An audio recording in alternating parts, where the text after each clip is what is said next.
that's it for the top plays from the qualifiers, and the stage has been set as we head into the finals this weekend. Make sure to tune in at Fortnite.com/watch or in client, and we'll see you guys on the Battle Bus. Beep, beep.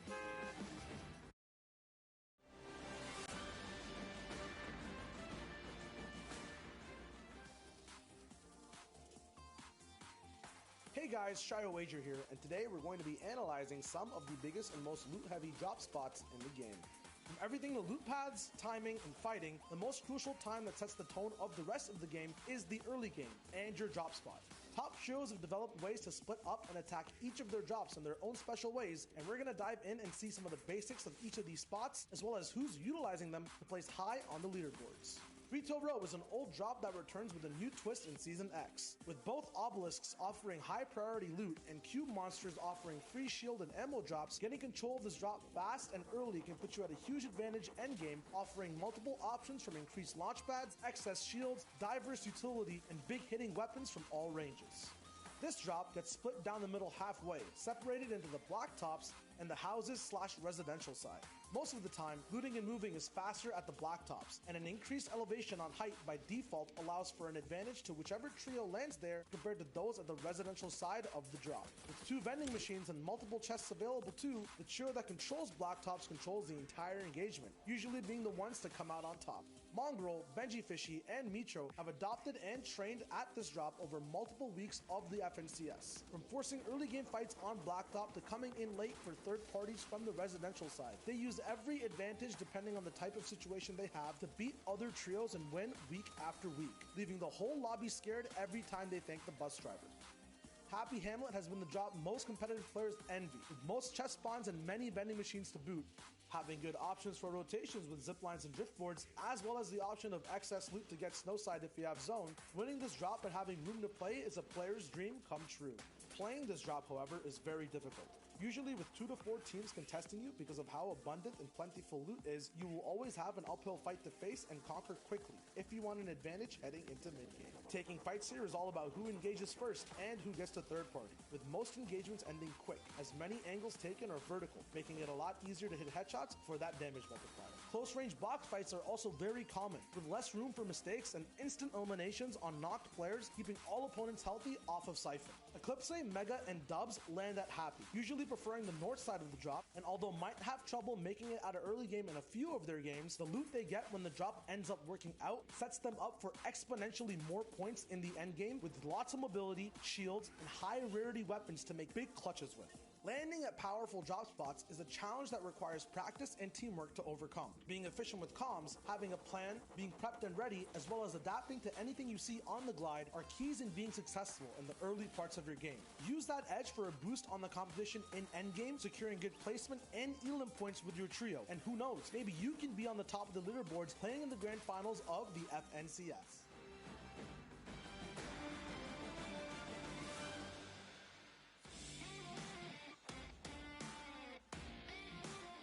What's up, Fortnite fam? It's me, Zeke, and we're hanging out with our best friend, Sundown.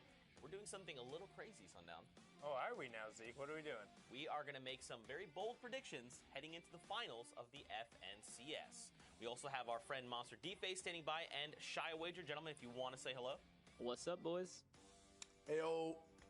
Very quickly, within 30 seconds or less, you guys got to tell me your predictions for the region. All right, we're starting with Middle East, Sundown. Give me your prediction. So everyone else went with Fiesel, Kappa, and Klops. They won 4 of the 5 times, but I think them splitting their trios might have given them not enough practice. So my bet is going to go towards Flame, Prime, and Hunter. Expect to see them challenging towards the top, and can't leave out Fiesel, Klops, and Kappa as well. All right, Monster D-Face, OCE, go. Honestly, I'm going to have to go with Geese, Slaya, and Skyla. And the main reason is because Parpy and his trio actually went to NA East, where you guys saw them dominate the region in Week 4. So with that being said, I know the X2 twins are, kind of one of the fan faves coming up, but I think Geese, Slaya, and Skyla are really going to give OCE a run for its money coming up. Now for Asia, coming back to you, Sundown, What are those predictions? So Asia, and I've been pretty adamant about this, how there's been about 5 to 10 teams who are consistently up top, but my pick is actually the WGS trio of Jag, Horde, and QLO. They played over in Europe for the World Cup. They've had the most amount of experience. I think that's what's going to allow them to win out. Sure. Speaking of Europe, Shy Wager, you're up.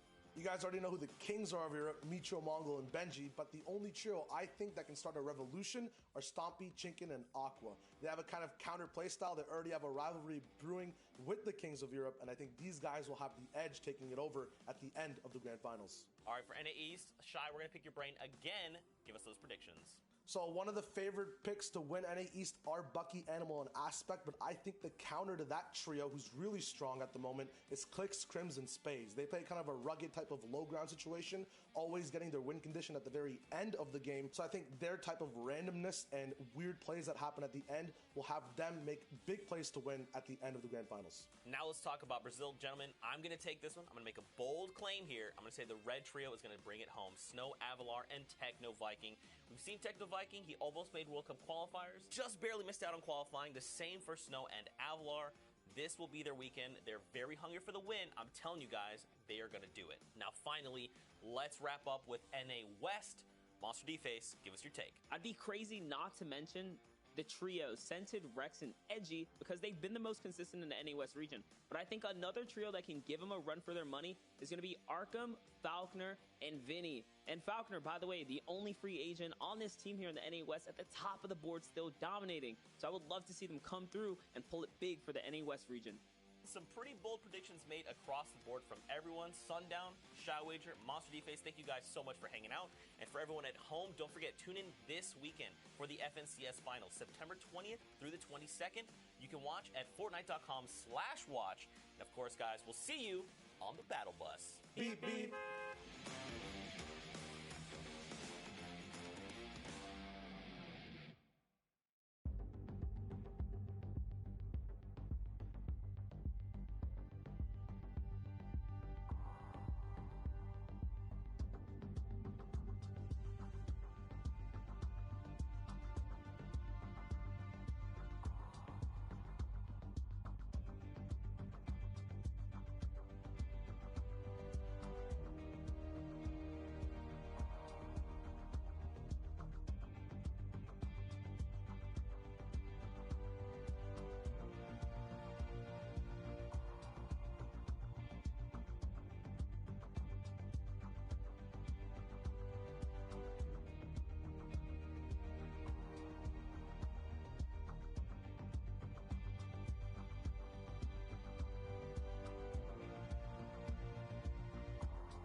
Welcome back, Fortnite fam. Now, we're going to get ready to hop into some games very quickly, though. Just wanted to remind you guys that Europe, the Heat 1 has been pushed to tomorrow at the same time as Heat number 4. And Brazil has been pushed back 1 hour, so we'll be going into continued and extended coverage of the Middle East that happened this morning. Now, we need 2 casters to get us onto all of the action, and for the first time ever, Monster D-Face and Shio Wager will be paired together to bring us these games. Gentlemen, I can't wait. Take it away. Thank you, and thank you so very much, Zeke. And yeah, like he said, it's Monster D-Face and Shio Wager here on the horn for the first time ever, which is going to be pretty fun, man. I'm excited to cast some games. And there's going to be some nice, scary casts, some nice, scary end games, mid-game coverage going on as well. Going back to the Middle East is very interesting. I touched on what you and Lupo were touching on, the whole can they keep up internationally. I thought they did a bang-up job. It was very nice, fight dynamics, end game rotations. It was just got good stuff all around the board. Yeah, it's one of those things, right? They weren't necessarily new to the scene. They just have a new kind of, platform to play on here. So to see all of the Middle Eastern region under one hub, that has been very exciting. And it's also important to note, some of these guys are playing out of Southeast Asia as well. So shout out to you guys. Trust me, you're not all just kind of clumped into this region. We get it. It's a combination of a bunch of different types of players and people from different regions of that area. So, yeah, so far, though, they have done a great job. Yeah, talking predictions as well. I'm pretty sure we have the same predictions of Klops, Fiesel, and Hero Kappa who are coming out on top right now. We saw them just come second in the last game. So even when the world is against them, even when in all odds they shouldn't be winning or gaining points, second is a big feat, especially with Elims to boot on the side as well. Yeah, for sure. When I actually did a VOD review over that trio specifically, they had some serious setups, and they were actually landing in the junction area. And I wonder if they're still playing it. I would assume so. I haven't quite seen the early game up there, so hopefully production can kind of look out for us and start us somewhere up north. It'd be cool to see, kind of if they're sticking to the plan from the last time I reviewed them, or maybe I spoiled all the surprises, right? I mean, the big note about the trio is that they have had 2 partners, or they've had 4 people playing in total. They started with Hero, Fiesel, and Klops. Then they switched over to a guy named Flosaw, who's also part of that Alter Ego org. And then now they've gone back to Hero, back to their, kind of natural dynamic of how they qualified in the beginning, how they kept on top of the leaderboards. And it's going to be interesting to see what they learned from the more aggressive style of Flosaw, coming back to now the whole strategical, tactical, more launchpad, macro-oriented gameplay of Hero Kappa. And you got to show some love to Hero Kappa. When we were checking out his gameplay, he was leading in frags, at least in the review that I did. He was really popping off. He was leading the box fights. He was getting the trades, setting up all the exchanges, and that's what you like to see in your trio. It almost makes me wonder, was he just AFK? Was something going on? Like, what's the story behind there? And that's one of the fun things when you're discovering a new region. It's learning, right? Learning about what these new players have to offer. No, absolutely. Interesting factoid as well. The one thing that we saw was they actually used Hero for one of the open rounds and then switched to Flosaw halfway in the semis to go to finals. So I'm not sure what these guys are doing, if it's a flexible pick, if it's the first we've actually just seen substitutes being used before, ever, right? Because we did see duos, partners switching off, but now when you have a whole team dynamic, subs come into question. So could it be that type of scenario? Or are they just looking to learn more things? Scheduling issues. It's going to be fun to see how it translates to when we're watching the games. Yeah, absolutely. There's always so much to learn here. And again, it just kind of goes back to the question, who is going to come out on top? We have a lot riding on the stakes here as far as, our friendly rivalries, as you guys have seen kind of happen here. But anyways, there's our cast of predictions. You can see kind of what's going on. We're going to be leading right into our games, though. So, Klops, Fiesel, Hero Kappa, these are players we've wanted to look out for. We've talked about, Flame, Prime, and Hunter, right, as being a favorite for Sundown and Zeke. People to just look out for. And these are the teams we really want to watch and see if they can continue to pull that consistency throughout the weekend here today. But here's our game. There's our map. We're loading in. Starting fresh and early, everyone actually dropping out of the battle bus, just going to an overview of all the changes we've been seeing in Season X. We've got the Meteor, a nice floaty zone over there for people to take beams from and then drop down instantly. We have all these rift zones offering so many things in a risk-reward type of scenario. We have guaranteed pumps and tilted, but you can't build. So it's very interesting to see how people utilize that either early on fights or mid-game. Right now, we're tuning in straight into Retail Row for another throwback, Power versus ASMR. Yeah, and this is a little bit of a rivalry here. So interesting to see that Multiple teams are contesting for retail. It's one of those power POI spots. And not to, use the word power because I know the team has it in their name. But we're here. This is the place you want to own. And don't forget, guys, we're tuning in with Middle East region from Heat 2 Game 4. So the action has been popping off all day long. And we're hopping right in. So this is the early taste of what is going to unfold here as our 32 teams are getting ready on the map. Yep, talking about Heat 2 Game 4, there are only 6 games of Heat. There are only 2 heats in the Middle East region. Yes. So this is the back half of games that were happening across the world from us. At the moment, though, we're going to be tuning into, looks like another team at retail as well, popping through. Looks like there's going to be an early Elam getting knocked down. This house in particular as well, the doghouse, kind of connecting the residential and blacktop site, is kind of the place you kind of fight for control. This is actually Greasy.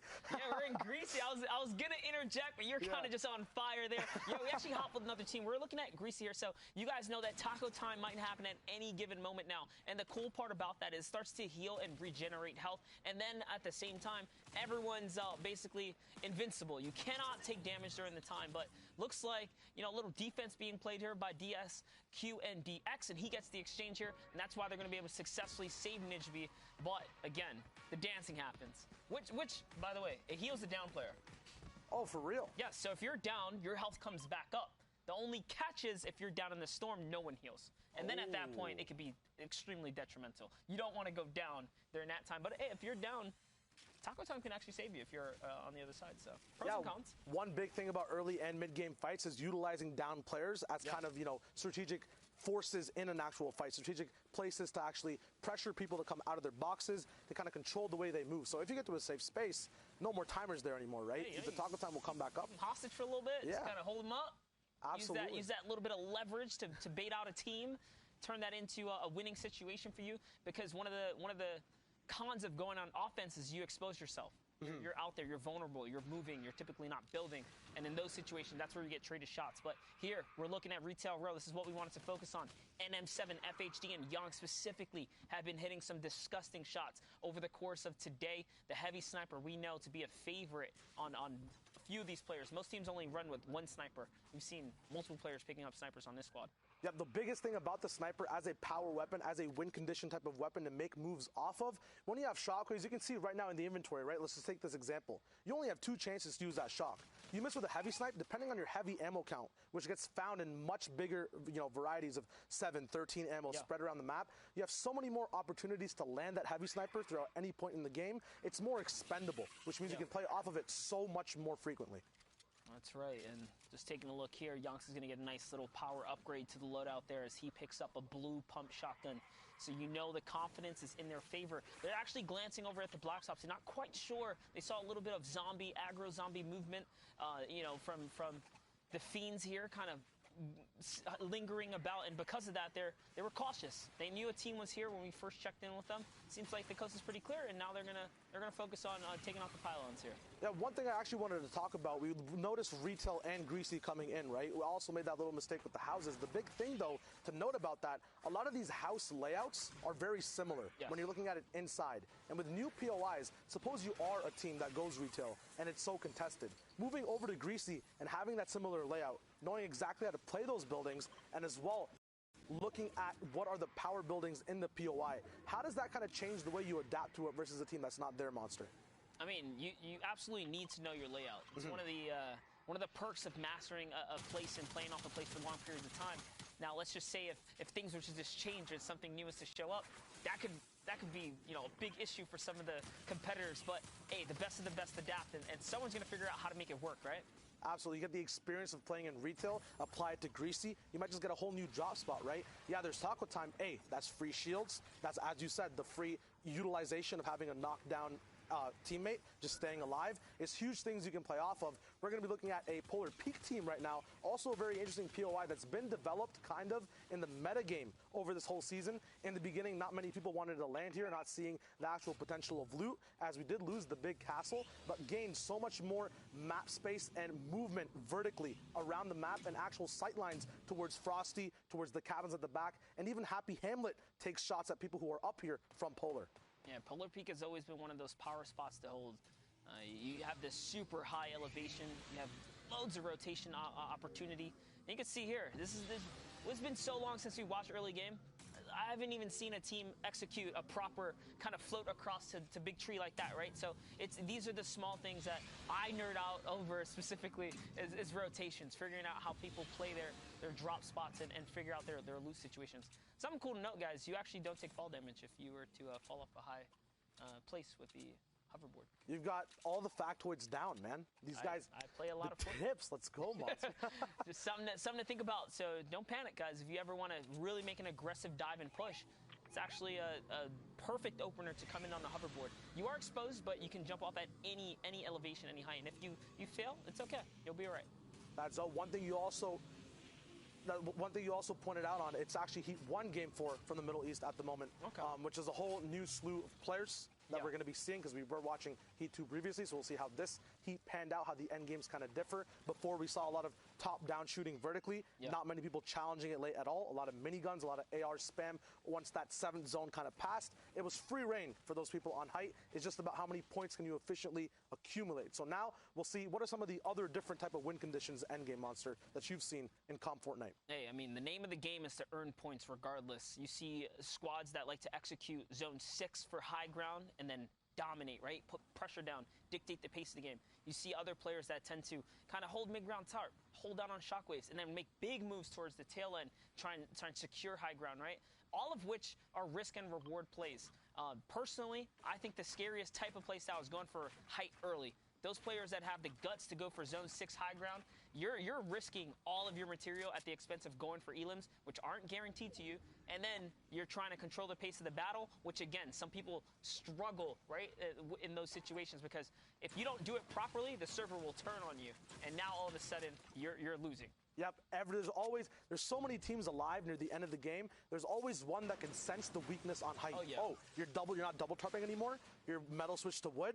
Here's an opportunity. Where's the spam? You're not hitting me. So like, now it's time to fire back and set up those countermeasures. And that's one of the kind of tug of wars that these teams and trios face. But here we have Sidig, MS Idij, and Rampage here, and looks like they are looking to battle here. So the team that we saw at Greasy here was already rotating out, and in comes the fire. So just exposing themselves, no fear at all, just fearless out in the open, using a little bit of ducking there, kind of trying to naturally avoid some shots here. The shield bubble comes down. Invoke is on a weird position here. And up he goes for the high ground right now, and that's a shockwave. He's going to leave his backside open. He's going to suffer all of his shield right there. It's going to be very painful. Now, one big thing to notice in this breakdown is on approach, Rampage, Sidig, and M-Sidig all together were doing a 2-1 breakdown at all times. They always made sure there was one person a little bit higher, kind of switching roles to make sure they had that 2-1 split. And you see it in this fight. It's 2 people on a wall on one opponent. Then you have the breakdown of one person supporting up top. Right now, Rampage is in the big fray of the fight. Not sure exactly where his teammates are, but you can presume if he's on a wall, there is a teammate there to respond. Kimmy responds to the bullets by going absolutely knocked down in that state, and now going to be getting siphoned by his teammates. Now everyone grouping together. This is very good use of timing in the fight, because when you're split, you do have a lot of pressure, but there's a lot of risk involved. Now coming back together, if someone tries to peek you, you have 3 people aiming in. It's very good use of splits and regrouping. Yeah, and something to learn from that battle, guys. If you notice how quickly it ended, is because they managed to just isolate. They isolated the player, they hunted him down, they forced him into a frenzy to build up for high ground, and that was the first pick. After that, the rest of the team just kind of fell in suit, trying to play catch-up to save their teammate. But we've seen a wonderful story of Minzu, Kinji, and Boxfighter Moon all day today. They had high ground. They took 2nd place in the first game we watched, in a crazy turnaround and some shockwave plays that were made towards endgame. But we know they've been making it to the end, and they weren't on our radar previous to this. So to see Minzu, Kinji, and Boxfighter Moon here finally making a little stake of the claim for fame here on the Fortnite competitive scene is really nice. This is one of the awesome things about being able to check out these new regions and give people opportunity. Absolutely. This is the breakthrough moment at the moment. We've seen them be really good early game in Happy, but now they have the worst possible zone rotating in. It looks like it's pulling all the way up to the right side of the map, so they will be having a mid-game fight. Very smart use of utility, making sure with stinks you can actually track where your enemies are through that damage tick through the wall. Now you can see them actually responding after getting that first elim. This is what we're talking about earlier in the day. When you have a stink, it's not usually used to grief, but to gather info and then act upon afterwards. So now they're full body sending it straight into the box fight. As they're doing it, another two teams come up from the top. It's a huge mishmash at Grandma's house in the middle of the map. A lot of teams should be rotating through here. They might get even more action as Kinji goes down. That's what I want to talk about. It was the aggression, the fearlessness. Moon actually jumps into a 1v3 battle for high ground build. He held it down, but unfortunately Kinji's going to get traded out here as Minzu was in the low ground trying to figure things out. And now suddenly, because they didn't, pull back the reins and play it patient here, they found themselves in another battle, but looks like these things are putting into great work as they catch another small pick there. And they managed to fend off everyone. So we'll see if they can get the reboot card, maybe pull out a clutch save at some point or another. But teams are in shambles here. Absolutely. You touched upon it earlier where, we're happy to see these early games. And, in comparison to all the late games we always see, it's dope to cast a huge early to end game. One big thing that applies to both early and end game. He's going in the zone, by the way. Is timing. And this is a big use of timing right here, right? We do have a minute 14 till the zone moves. You do want to pick your teammate up, but now you're messing with not just one, but two resources. First of all, you're losing a lot of time and positioning on the zone, as well as HP pools coming in. You do have a lot of loot you did gain from the fight that these guys just had, and slurps to tick through, but the stuff you use early to pick yourself up, you will not be able to utilize in the end game. So time is shared across both early and end. It's both affected. We don't usually get to see it used at the end game, but every decision you make, maybe they wouldn't have had that mid-game fight if they were faster off their looting, right? So seeing exactly how they move across the map, how they utilize time, can actually get into where they are in the middle and end game of their gameplay. Yeah, so they sent one player out to go kind of, obviously get that revive, and then they stood, or they left Moon back behind to, be that presence on the build on this skeleton that remains of what the fight was, so that the team below, is cautious. They don't necessarily, want to move or get that freebie rotation out of there. So the whole team is back. Now they're able to reap some of the rewards here, the loot that remains, and suddenly they're all back in action here. Now with that launch pad there, they are going to be okay to get the rotation, but remember, he did catch a knock, so notice, they just want to go ahead and take a peek. See who's left here. What kind of loot can they still kind of grab up before it's time to go? And it's a short rotation, so they don't need the launch pad either. Looks like they are going to decide to probably go on foot here. Short rotation, definitely risky, though. There are 65 people alive right now in the circle. Placement is a long ways away. Looks like Zanzis might be the last person in the trio from this fight, or one of the trios trying to move in. We'll see if it's possible for him to actually sneak through on this launch pad. Very patient gameplay there. Hopefully he has heals to come in, but this is the big problem with missed timing and getting in the zone a little bit later than you want.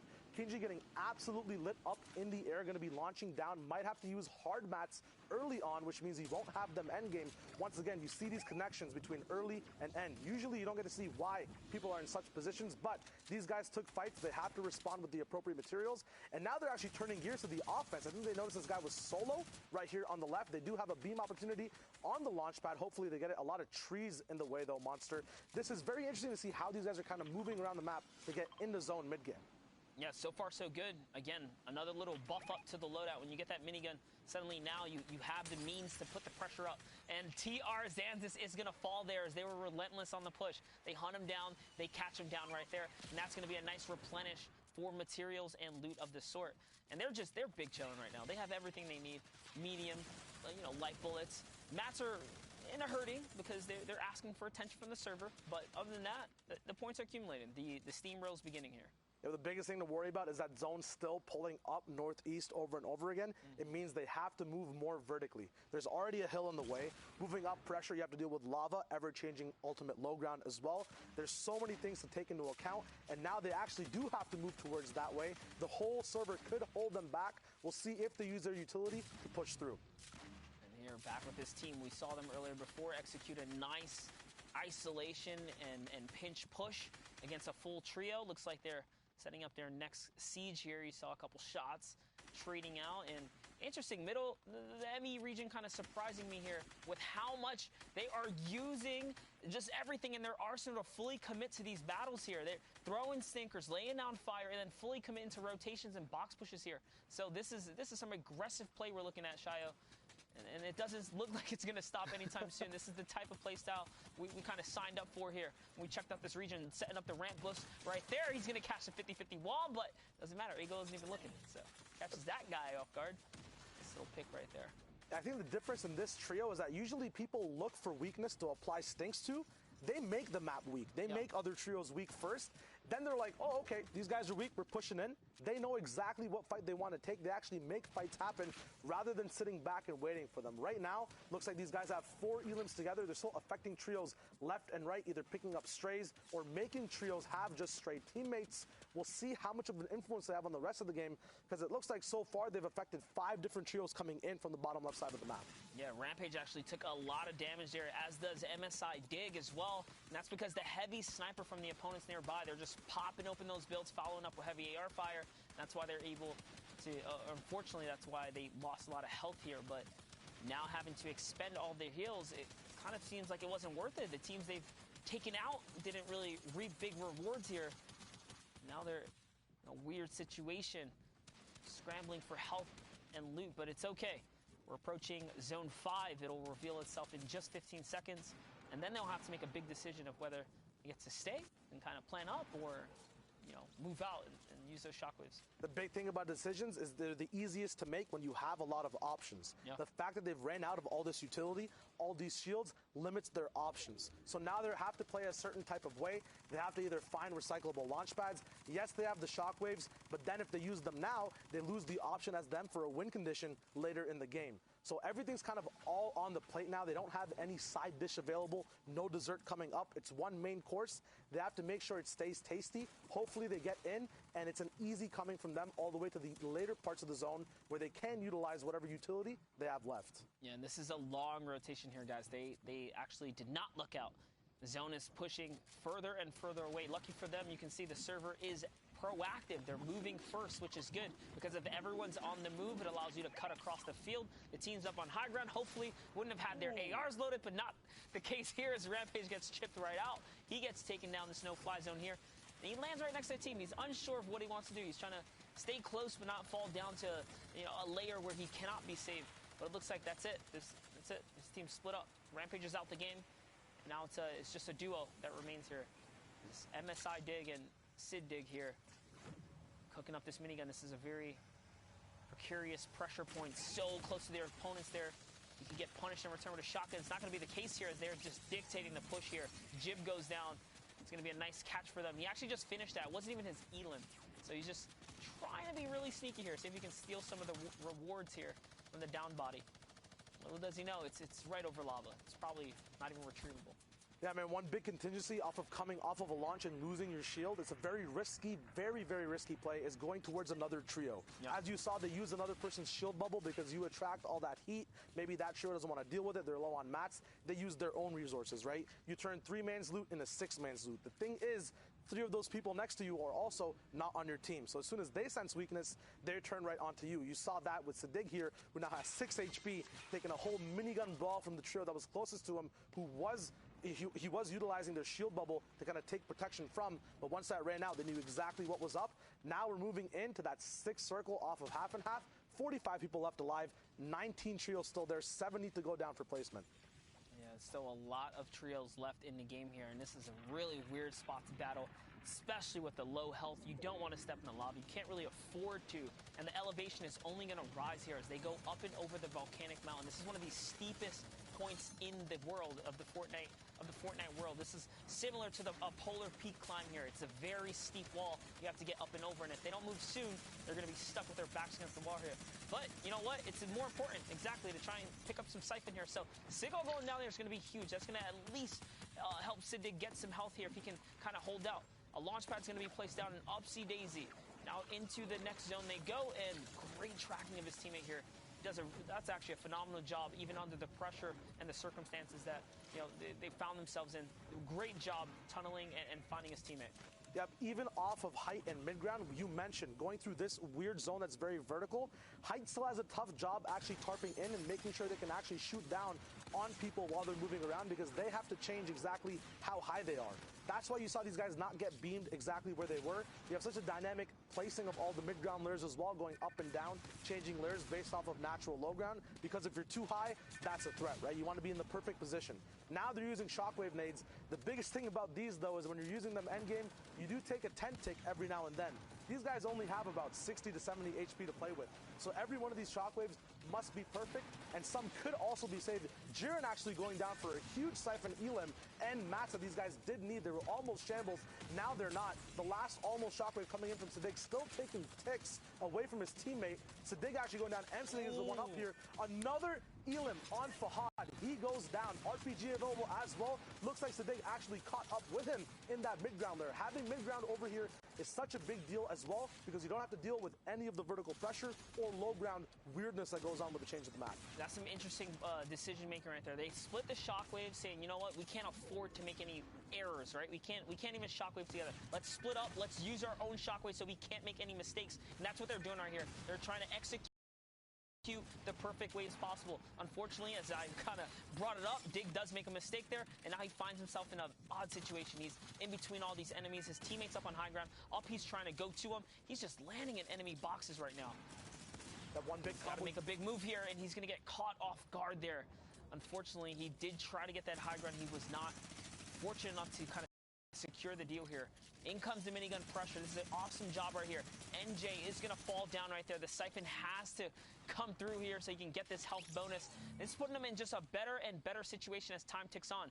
And it's looking like a solo right now. This is looking like a solo endgame here, if I'm not mistaken. Everyone representing and looking out for themselves here. There's a huge, heavy snipe shot right there. Diggs is going to get really hurt. Can he trade out a shot? The zone's going to go out and finish him off here as Power finds that one right there. And it's MN7 versus this last player right here. There's only 2 players remaining, Shayo. Yep, it's game 4 in Heat 1, and the competition is getting hot. We have a big pump coming in. ASMR Spy goes down. The Power ASMR rivalry finally ends in the end game. It's now a 1v1 to see who gets those final 4 points, 3 of placement, 1 for the Elim. Nice, big, easy, fast peaks coming down from NM7. Full lot of available. He does have that pump or shotgun delay since he has 2 tacks in. Will it make a difference? Almost not even out of mats at all. A nice 180 tack shot from height takes down DSQND for those big points in. Power is still on top. They can't be stopped right now. Huge game from them. That was wonderfully done for NM7. And with that, we're going to head over to the floor with Sundown to give us a nice little recap. Thank you so much, gentlemen. And we see the Middle East has been heating up in the action that occurred this morning. Honestly, I'm a big fan. I love watching it, watching the early games and the mid game, the discipline when the team goes, but also the little bit of chaos and kind of like fanaticism that happens in the end games when all of a sudden, just as Monster said, it turned into a solo game right there at the end. But let's dive in and see some of the plays that were made in the past game. And first, we're going to hop on board with Toggle. His positional awareness and the fact that he's able to turn towards the rest of the storm and lay down these rifle shots means he's going to find a number of elims here. And you can see the rest of his team has been down. It's a tale of people making individual strong efforts in the end game. We kind of talked about it before, how they stick very close together in the mid and early game. But we've seen now over and over again, teams aren't necessarily able to keep that discipline when it starts getting hectic and all of these fights are going down. Players start dropping all over the place. Right now, Adam ZK able to find a number of picks using the minigun and the edits to get pressure, but unfortunately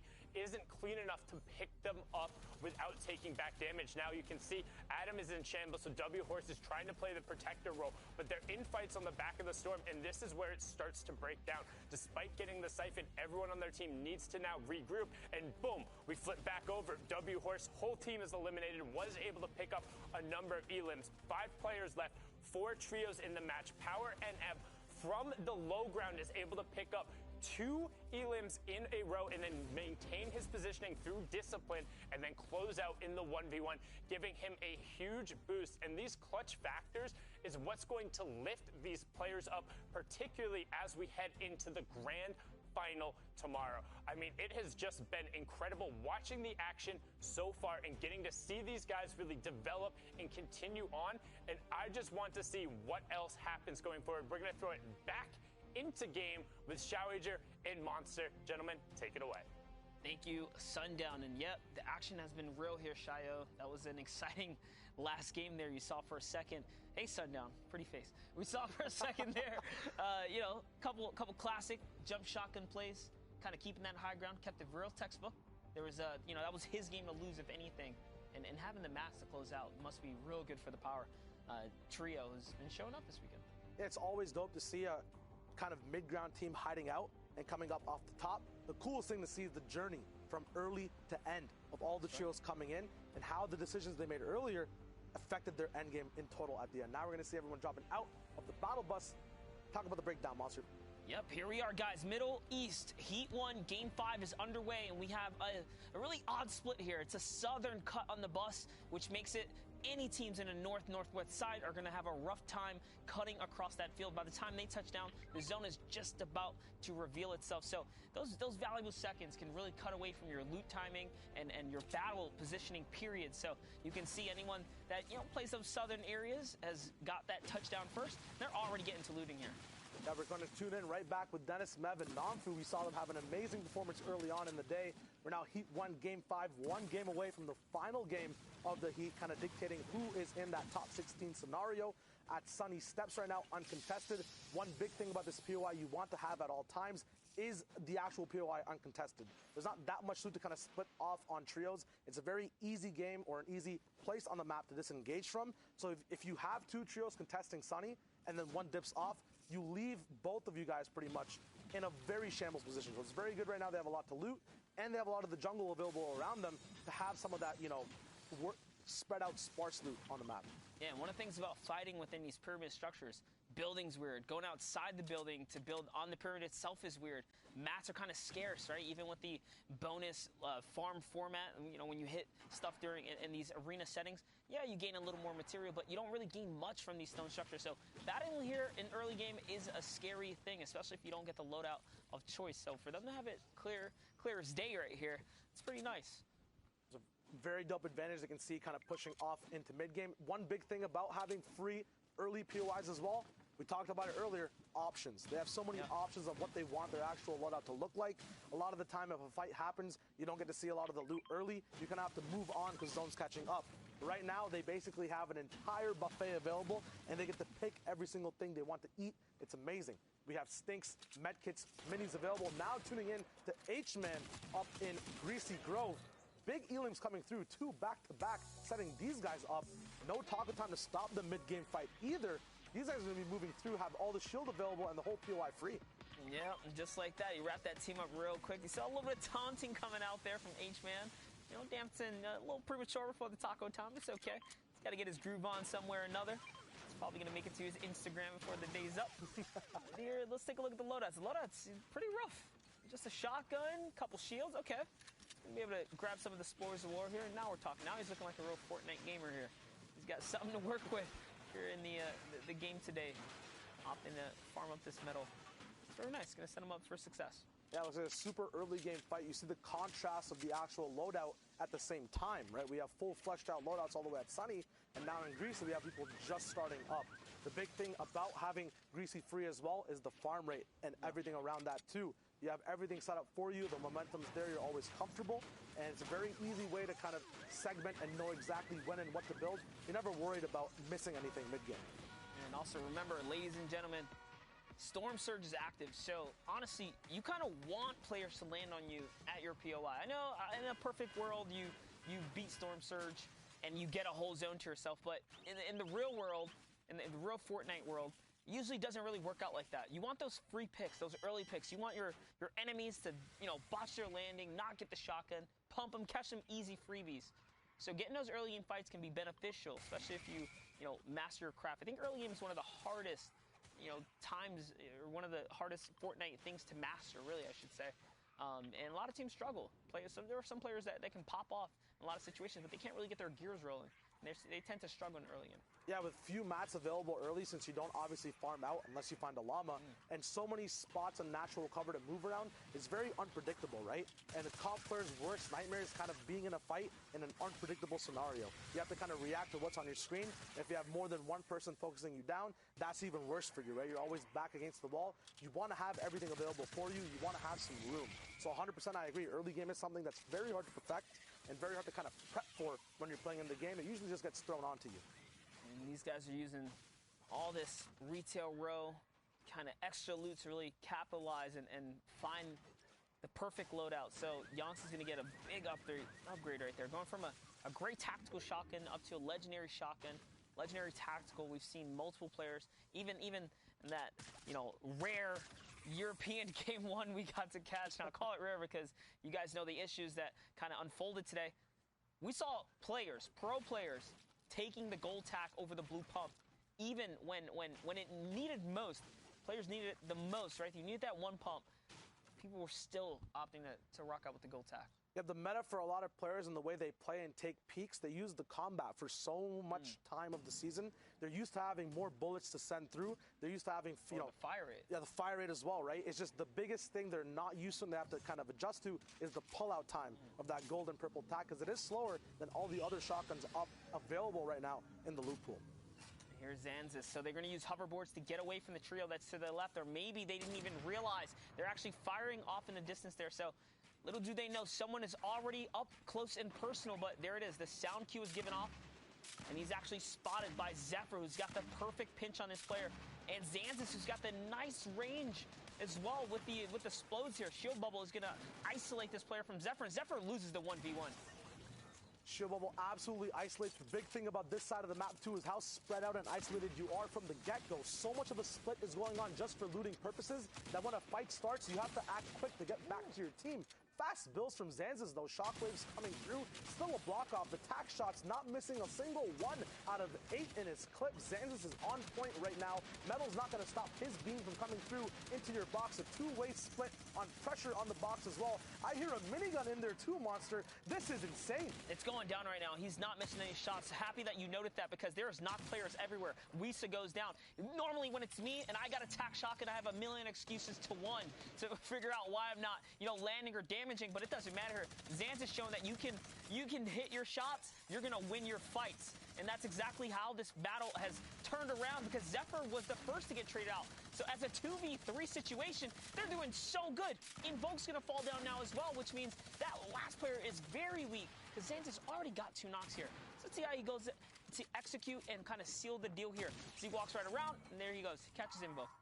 Absolutely no hesitation at all to use any type of utility. Not a certain pattern we usually see. People are more safe and scarce with what they want to use in a fight, especially this early. Mid-game, I understand, throw your 6 stinks. But this, Sans has just used, I think, upwards of his entire rocket clip with what the GL came with as well.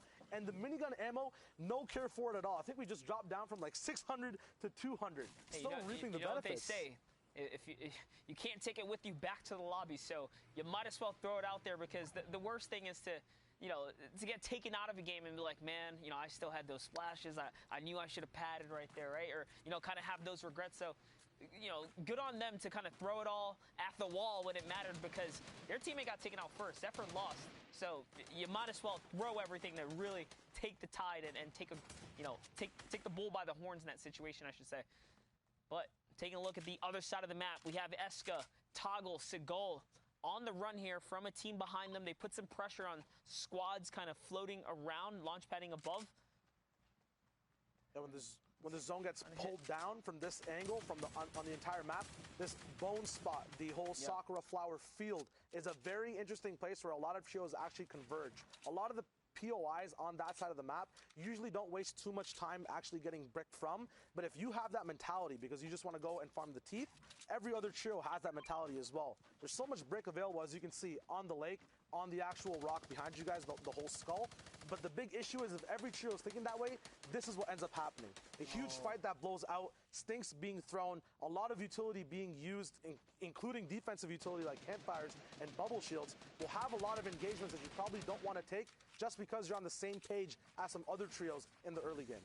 And those are some amazing stinks right there to really put the pressure on these players down here, but there's someone in Tilted Town who's actually firing back. There's another squad on the mountain just to the side of that as well. So suddenly what looked like a free push and a free takeout on the squad here in the river is now turned into a really odd situation because they're surrounded by multiple players. RSG Spirit tries to skate away there on the hoverboard. He's going to get picked off immediately by this trio right now. They say, you know what? We caught a freebie over here. Let's go back. Let's get that loot and forget these guys on the river. They'll live to see another day for now. Yeah, big cost to their resources, though. A lot of, I think, would ultimately just expended to push that fight. Easily farmable up once again, but we did see so many trios rotating through here. Will there actually be much left at the moment, or will they have to get it on the fly moving forward as well? These guys seem to not stop. It just toggles on 24/7. Fights are on all the time. Not sure why there's just it's a two-box kind of defensive base right now, but the less boxes you have, the more opportunity for a big pop-off moment. Spirit getting released all the way to that knockdown state. It's a box wall-to-wall fight right now. It's going to be that 50-50 engagement. Big Elim coming out of Toggle.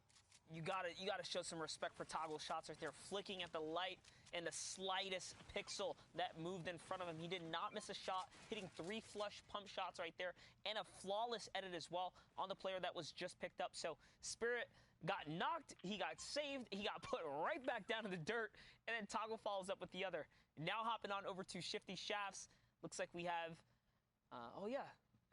we saw Sid dig, we saw MSI dig, and Rampage have a great last game.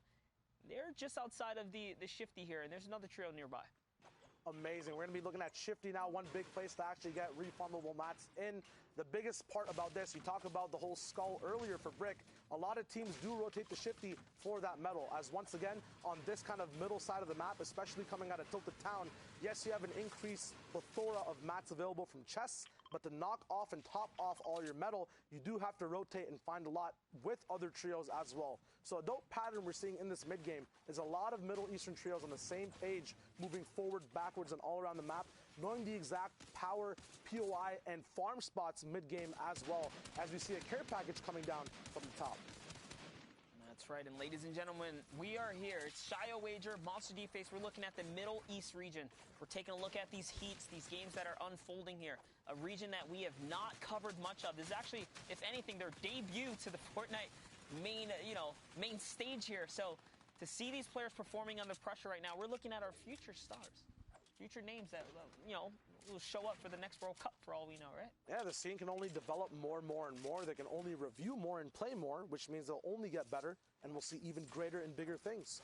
One big thing I've been seeing these guys utilize mid-game and very early on as well, I want to ask you a question, Monster. What do you think about the uses of shield bubbles mid and end game? When should they be used? How do you manage just having 2 in an inventory?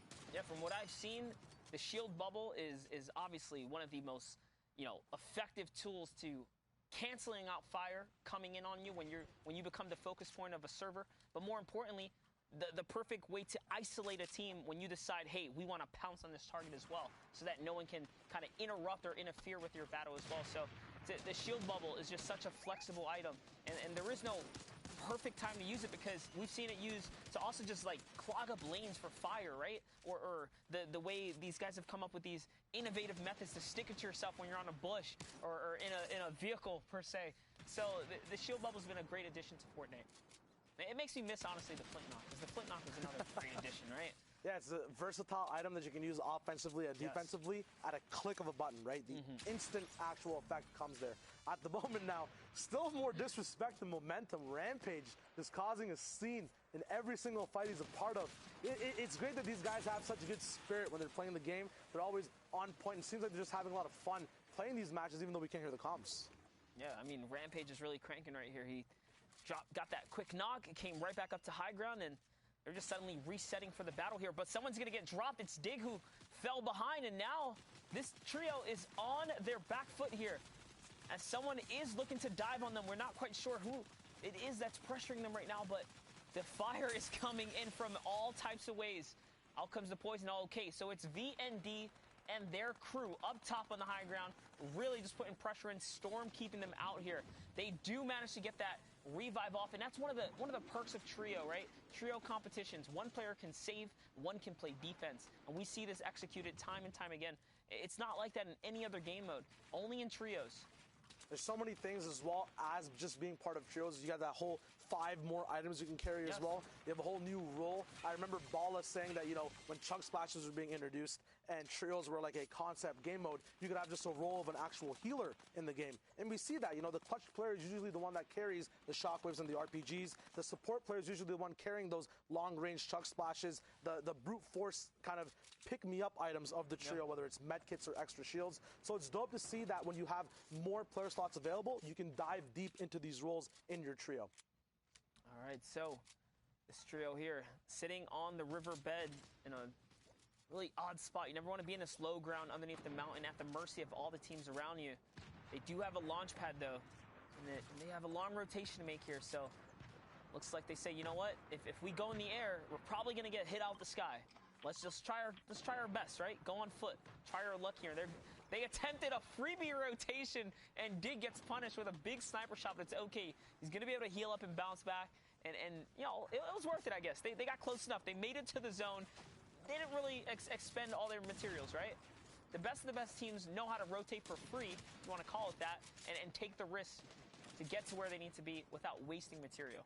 Yep, one thing, the kind of relationship towards mid-game and end-game rotations in terms of the resources you have, I think, are materials versus shields. Yeah. So if you have more shields, you can take the risk to take and get shots to your HP pool to save those mats, drink those shields up, and then just go for Siphon endgame, because it's a lot easier to get it there than to do a big mid-game fight.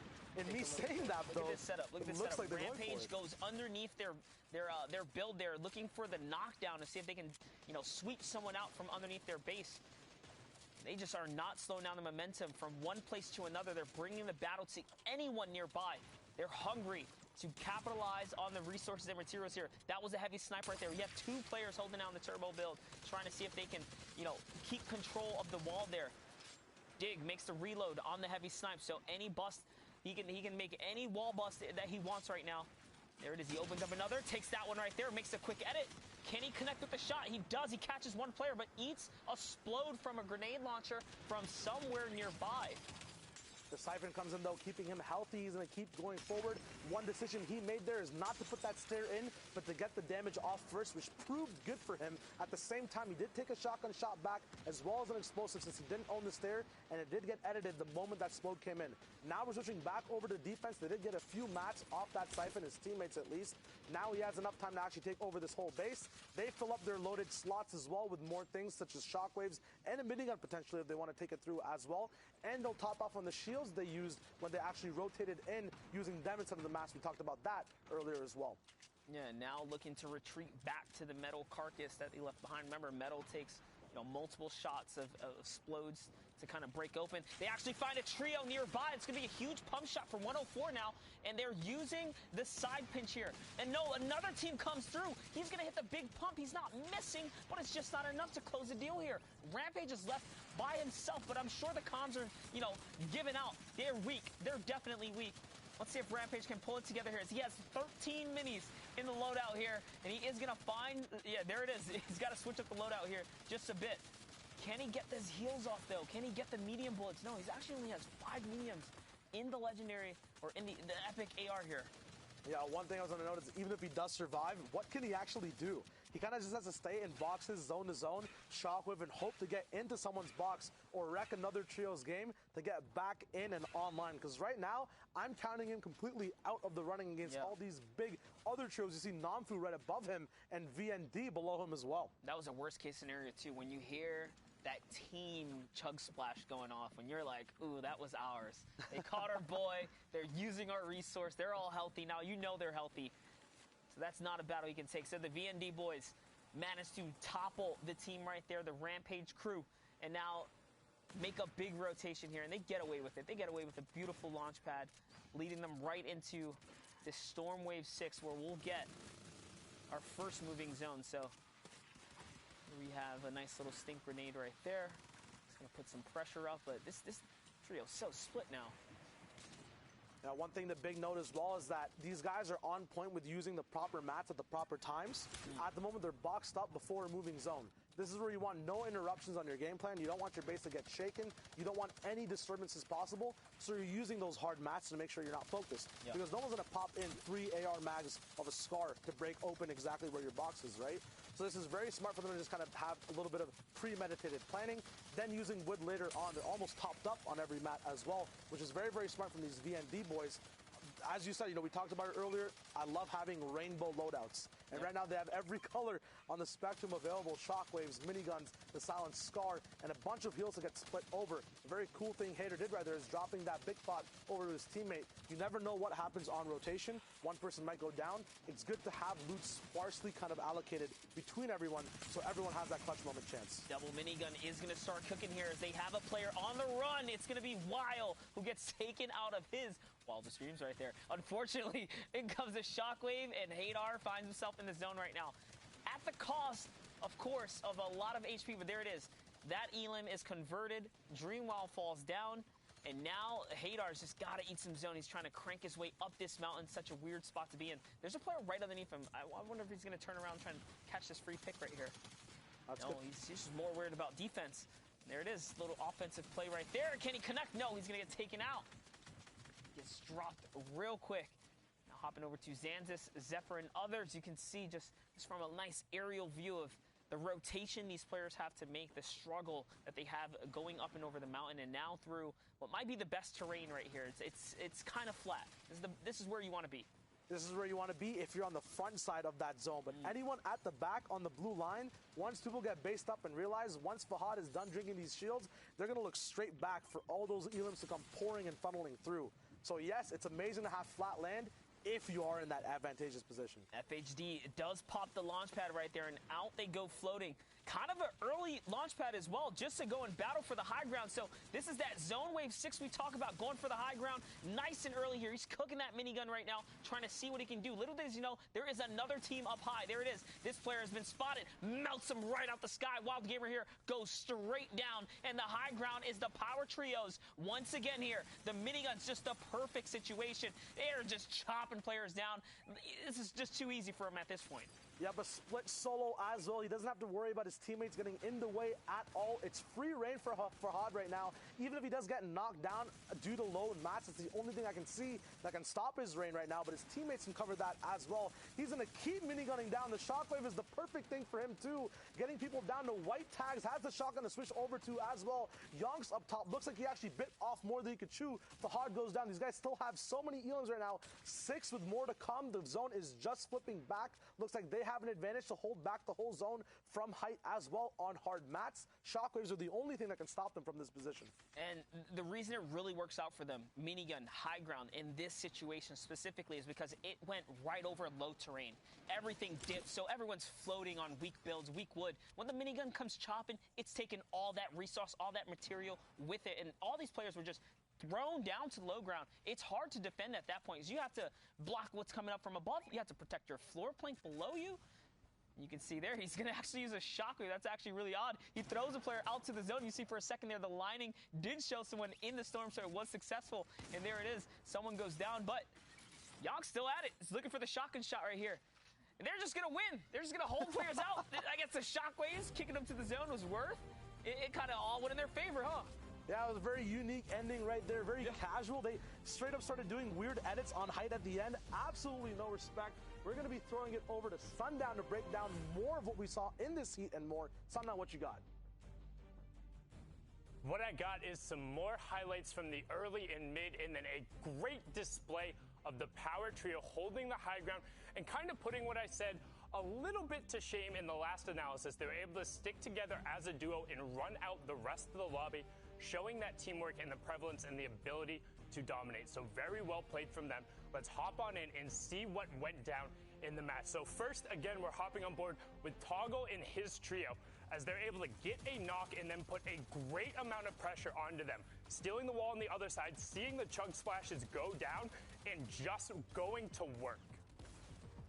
Boom, knock right there, gets the conversion, and they're able to then find the other opponent inside the shield bubble and reap all of the rewards from that. Now on board with the Alter Ego crew, who is able to find a pinch and then get the knock and seeing the teamwork. So now we'll see it from the other perspective. Just the amount of pressure they're putting on, constantly pickaxing, trying to take the wall, and trying to not allow the opponents to get away. This is the early aggression, that's discipline through. And you can see Dennis Smith being able to catch the opponent out there. Nasir going down, stuck between a rock and a hard place on the side of the wall. And again, just putting these rifles to work on the backside of the storm and catching people in unfavorable positions. Now you can see Mev picking up Lin there and able to avoid the trap.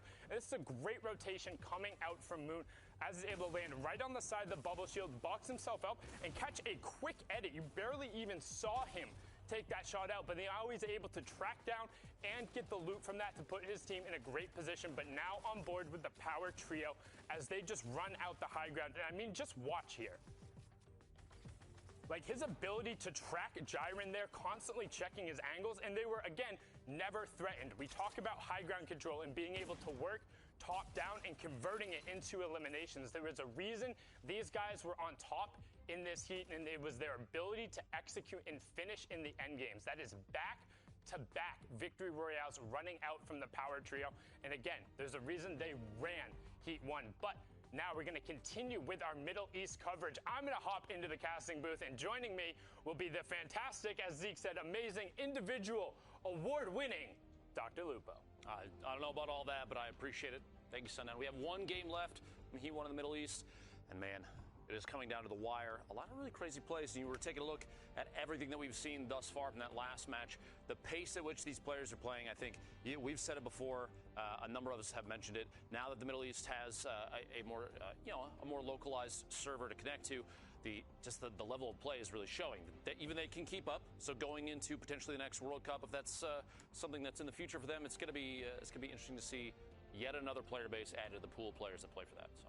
I know, I enjoyed a lot seeing players coming out from India, Saudi Arabia, from Southeast Asia. They're all over the place, but the games are ready, so let's hop onto the battle bus and drop on in to continue our coverage of the Middle East. And again, apologies in terms of those who wanted to watch the European action. We're intending on watching that. Heat 1 did get moved to tomorrow during the same time as Heat 4, but I will also say I've really enjoyed getting an extended look. It's not a lot of times. I know during the World Cup coverage we did go back and watch some of the Asian Oceania replays, but we don't often get to do a deep dive into some of these other regions. So I'm really enjoying it as someone who tends to go back and watch a lot of the server replays just on my own. Getting to explain this and kind of show off these gameplay, it's really enjoyable to me. Believe me, I understand people want to see their favorites and things like that, and we will get to all those players, time permitting.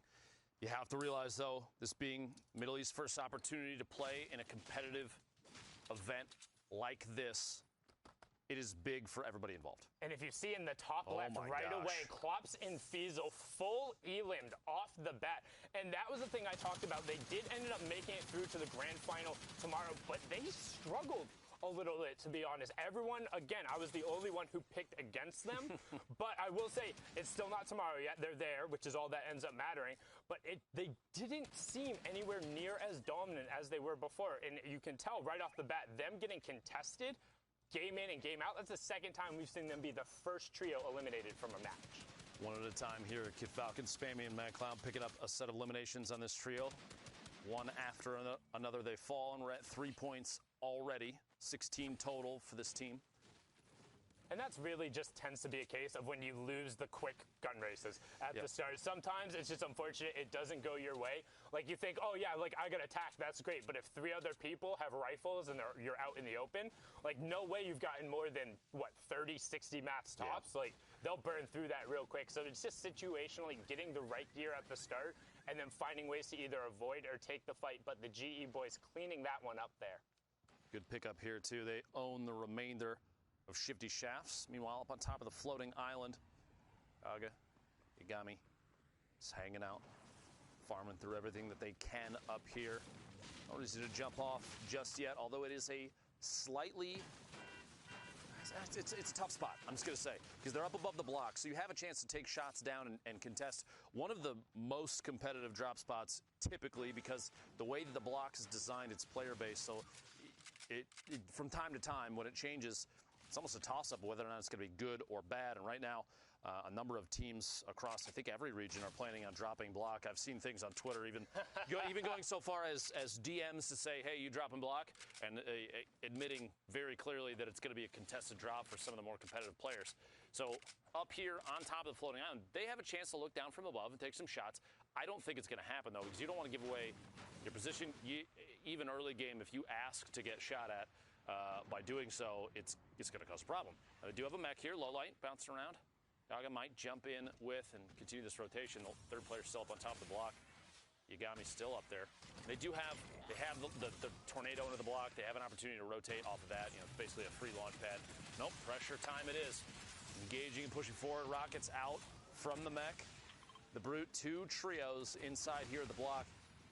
It would not surprise me if all 6 of these players, given the chance, just turn and beam this thing into the ground. Yeah, I mean, generally what you see in the trios format in particular, and even in solos, if there's a mech in play, everyone's like, no, you don't get that advantage. Needs to go right now. But right out away, you can see that's 2 different 50 shield tags going through, and they're getting aggro, even getting close enough to try and get some stomps, and the shotgun damages. Ours gets picked up by that, and that is just a brutal way to go down.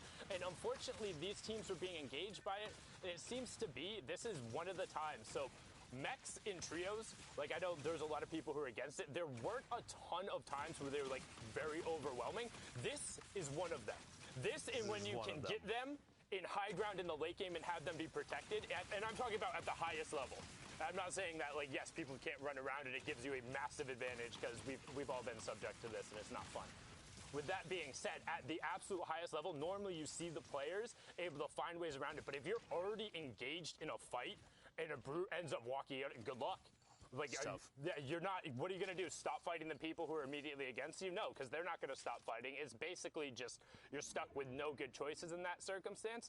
Or some of the end game clips, I know Elocrats and Thomas did it in the late game, but they got 2 Brutes up on the high ground where everyone else was just boxed up and had to worry about transition, and then they pulled zone. And it's just like, you don't play against that. Good luck. 4 eliminations. Low light, Gaga, Yagami now technically have both the island and the block. They pushed the remaining player. I believe just one made it away on rotation out to the southwest there. So they essentially picked up 2 solid POIs with 1 mech, just because, especially this block, you had all 6 players were based inside that structure in the middle. So a lot of the line of sight to take shots at this mech, it was already blocked, which gave them the chance to just push in, start stomping, dropping shotgun shots and the rockets out as often as they can. A big swing. These guys are already in a great spot. Yep, and now you get the rotational tool as well. They didn't even lose a ton of damage on the mechs, and it's kind of one of those things where you talk about the inherent weaknesses of it. While there are some, we're effectively covered in this engagement. There was absolutely no way the Brute was not walking away from that successful, simply because the few opportunities that would have been there, the only way they could have possibly maybe have gotten out of it is if one of those people had decided or landed on a boogie bomb. Exactly. So it's like that is your only chance in that circumstance. Otherwise, you're just out, and effectively, you're out, you're gone, 4 over. And the block, the reason why it's so contested, there is always a very dense amount of ammunition, loot, and materials. You will always be able to get maxed out 1,500 per player, and you'll be leaving there with enough ammunition to where you aren't going to be scared to harass people in the mid game, which in competitive trios is huge, which is why you see a number of people there. Now, getting the fortune of the fact that Kevin was directly above the block, and then a Brute lands right next to him. I mean, that is just praying to RNGesus and taking every advantage of it. The stars certainly aligned, but they took, like you said, they took big advantage of the situation. Ended up coming out there with 4 eliminations and basically everything else that they could need up till that point. I think there was a heavy snipe, which we see here sit up the top of Viking Village, taking a shot there. Can't quite connect. 2 players, I believe Rampage is also with him up top there. The third, not even seeing on the minimap. Just there we go, right on the screen right there, far north.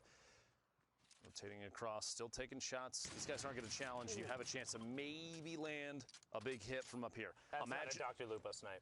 You hit those. Imagine a knock from this distance. They might not be able to capitalize on it, but you're going to slow that team down. Somebody's got to go back, try and pick up the revive. Meanwhile, this trio will rotate in and get ahead, just like this, try and get inside the safe zone, and they can stormhold at this point. Yeah, you have to be so absurdly careful when doing that off the edge of the mountains. You want to avoid trees there at absolutely all costs, because if you clip a tree and suddenly lose your fall immunity, I mean, that is some of the worst. So I'm going to go like all the way back, right? PAX West, the very first time we actually did an event, we were going through, we were doing the tech testing, and we had like all the observers. I was like, hey, I'm going to do really well in this test. We'll make sure like everyone is watching me, all that. So we get it all lined up so everything is going. I'm flying into Tilted right away. I see a number of people there, really excited. I clipped a tree right when I was going, lost my immunity, fell down. Very first person eliminated from the match. We had to actually scramble all of the tech and the tests we were doing to then look at somebody else. I had to explain to everyone why I was the first one that was out. So that was fun, but avoiding that, I know Ninja was a big fan of that tree as well a number of times. So I feel as though a number of players have shared that similar experience, Tim the Tatman especially. Meanwhile, pushing forward here, you have two players from a trio to the north already at that gas station. One is separated, which means if these three do run into them, I would not be surprised if aggression happens, especially a leadoff shot with that heavy snipe. A knock here on either one of those players. Abdullah all the way in the back. Nadia and Nasir still there, separated. And one thing about Siddig, M-Siddig, and Rampage, they were in the highlight video from Week 5. They qualified through the automatic qualification, and they actually dropped me a DM saying, hey, watch out for us. We feel like we've been playing very good, but give us a shout-out because I promise we'll be there. Sitting on 61 points right now in the 6th game. They were in that top rank. Like, looks like we're going to be seeing them in the grand finals, and now hitting that snipe and being the aggressors here in the mid-game. But notice how there is a team coming up behind them, and they're only covering one direction right now. They're looking right now. You see the arrows in your mini-map down there. They're kind of jumping and rotating and checking to the left. They want to see if at some point there's a chance to find a shot. They'll eliminate the knockdown there. Pushing forward. It looks like a little bit of a weapon swap issue. Desk pop with that sniper rifle. Meanwhile, they are building up the explodes to try and drop any of the material that they can. Get inside the box, take the ramp, go for the swap, find the shotty shot, and can't quite connect. Sitting down to 92 HP, a little bit of a panic. The splashes right now might be the key, especially if you have a teammate nearby. Pick that up, get the siphon off of it. 90 eliminated. It is now an outnumbered situation here. Secure the walls and make sure you own every piece of the structure. Yeah, right here. Stack up, splash it. Gonna happen? Maybe, maybe not. Waiting for it. Okay, no, use the full instead first. There we go. Make sure you get every little bit of it. They want to maximize their efficiency. They did have the other player knocked and they haven't quite converted on it, so they should know that player is looking for the revive. They're trying to find him right now and building up for the height advantage, but they're kind of opt to knock it down. I think you should probably just try and chase and find it. The shockwave a second ago, I believe, was from the opponent trying to take that ultimate high ground. M-Siddig still going for the knockdown on the structure here. We'll see. Yep, Abdullah all the way up top right now. Trying to rotate away, it looks like. I think the conversion just went over for that Elim as well. He got knocked and did take full damage and then will get the convert over right after the other one. So that's another 3 Elims going up to them, pushing them to 64 points, but 24 trios still remaining. The wall right at their back. You've got players flying across in front, the launch pad. This is kind of an interesting rotation. You have that trio basically separated from each other at this point. A player landing all the way on the north side next to that hill. You see him ducking around the outside now, making their way to the east to try and get inside the safe zone. And they do so. All inside now.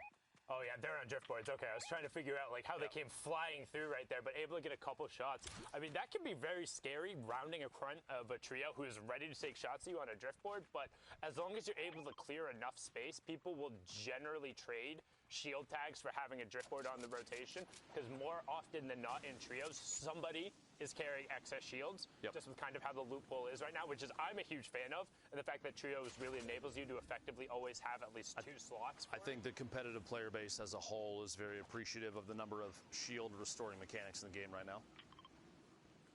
123 builds in the inventory, 24 trios still remain. We have a minute 15 until we make our way to the 4th circle. Looks like a far northeast push from where we currently are, the safe zone in the bottom right corner of your screen there. Making moves. The marks basically communicating what may or may not be the best call. They're going to build up for just a second. They've had pretty decently far storm rotations from them too, right? Like the zone hasn't been doing them a ton of favors, but meanwhile though, you remember that, I wonder how that mech team ended up doing, because everything ended up pulling towards north, so they should have just been set to be running wild, but haven't seen a ton from them. Their best bet at this point may be to take, if they still have the mech, find a hill, build up around it, and protect it for late game. And that might be Exactly what Taking we're them out looking at right there. there. Yeah, in fact, minimap, that's the same color as the team earlier that was on the island and dropped down into the block. Oh, So they good are call. still up there. I'm assuming still with, actually, there's no mech on the minimap, so it may be gone now. Moving forward here. 18 seconds until this circle starts to push. Team up on the hill, they're going to have to move soon. I'm assuming a launch pad of there's something up there. Otherwise, they're waiting maybe a little too long to make movements at this point. Well, you can, as long as you're not on like the far side of that zone, you can outrun it, but that's just always terrifying. Like even this to me is a scary rotation because you look at the number of old builds that are there. Luckily on the bottom of the map, you know, since you're marking the edge of the zone, there's only really like, well, they don't know this, but we know that there's only one team who's realistic in between there. But passing all of these old builds is terrifying. You can see the driftboard team on the purple coming in, as well as that other team who is on the high ground seems to be making a launch pad rotation since they are so high up and flying at a consistent speed. But as that circle is encroaching, expect Siddig, M-Siddig, and Rampage to run into a little bit. Oh, here they are, boxed up in the mech. They do still have the mech. Yep. They do still have the mech inside the zone now. No reason to leave that just yet. Basically going to wait for an opportunity to drop some rockets. That's exactly what they're doing. The shield bubble enough to save that team over there, but it doesn't last forever. We'll have to see if they opt to take more shots in a second. Meanwhile, very aggressive push in the top left here, making their way inside, owning the box, and Monksy goes down. Elimination there, putting them at 4 total, 65 points right now. You have to remember, top 15 placement. So when placement points start to come into place, we still have a handful, 8 more teams, 8 more trios need to go down before that even becomes a thing. Yeah, I mean, it's just so much so to get there. You can see Monksy was the solo pushing us into top 23 duos. So only 5 trios have actually dropped over the course. And it's 9th through 12th. We'll be getting that first round of placement points. 5th through 8th getting the next.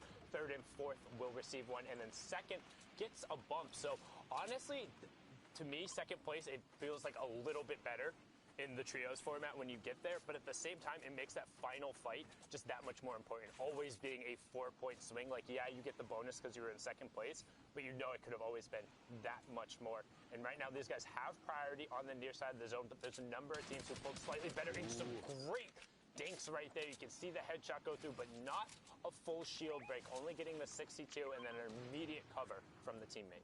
If you look at the next safe zone, too, a large portion of it is centered over the water, which, if you get caught out there, low builds or no builds, it's going to be like shooting fish in a barrel. The fact that you have to jump and hop slowly across the water, you don't run nearly as fast. You're basically exposed.